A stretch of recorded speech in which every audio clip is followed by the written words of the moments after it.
What happens next in the Russia-NATO conflict on Ukrainian soil? The sequel will surprise you. The spring of 2023 is the most critical time period, not only for the military operation Ukraine, but also overall for the new, now open Russia-NATO conflict. What will happen next on the Ukrainian front? This is a question that concerns not only millions of citizens throughout the war, but also analysts with right or wrong predictions on the conflict front on Ukrainian soil.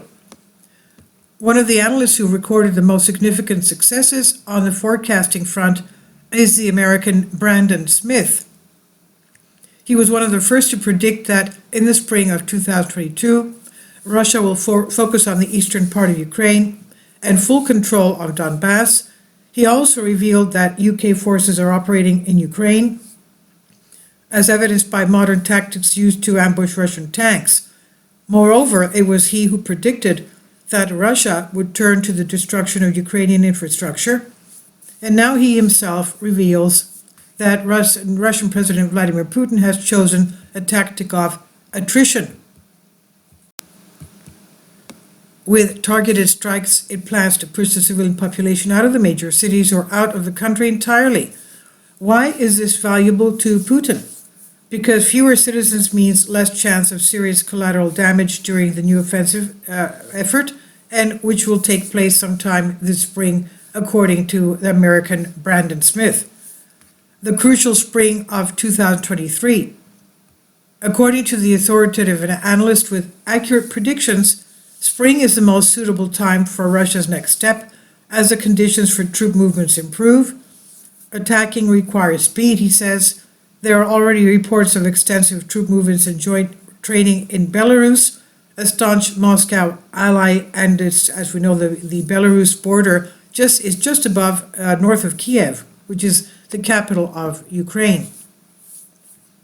The troop buildup in Belarus is bolstered by a recent statement by Belarusian President Alexander Lukashenko, who warned that even one soldier from the opposing camp crossing the country's border would lead to the country's full involvement in the Ukraine conflict. Belarus, in other words, Belarus is going to join Russia in attack with 60,000 troops and 300,000 reserves. Encircling Kiev from the north would be child's play, according to Smith. Russia is currently engaged in counter-operations in the east, but the analyst speculates that this is to distract attention from the real blow which will come from Belarus, he says. Russia has reduced its artillery strikes by 75%, indicating that it is stockpiling ammunition for the offensive operation. Russian maintenance of forces. Russia's missile strikes have also been very limited, and it's not because its stockpiles are running low, as the West claims. The restriction also includes state-of-the-art hypersonic missiles, which have only been used 3 times against key targets. Russia has not deployed the majority of its air force and the largest drones in Ukraine. The cursory study of Russian military capabilities should tell anyone that Putin is again holding back, most likely to avoid mass civilian casualties. Mainstream military analysts continue to argue that Belarus is just a sham. They claim that the deployment of Russian forces is limited, that Russia does not have the resources for a new offensive, and that Belarus will not participate in the war. The fact that these analysts have consistently made mistakes over the past year tells me that all of these elements are going to happen, Brandon Smith points out. So what's next? The question is, what happens after that? What happens when Russia gains significant ground in Ukraine, despite hundreds of billions of dollars in NATO aid, advanced weaponry, Defense Department intelligence, and special forces advisors on the ground? NATO officials have declared that a loss in Ukraine is not acceptable. That is, the North Atlantic Alliance will escalate the confrontational mood with Russia. So it's hard to say yet what this would entail, but Russia has already overcome all the sanctions and economic tactics applied by the West with the help of trading partners like China and India. It even survived being disconnected from the SWIFT bank network. Escalation should involve direct contact.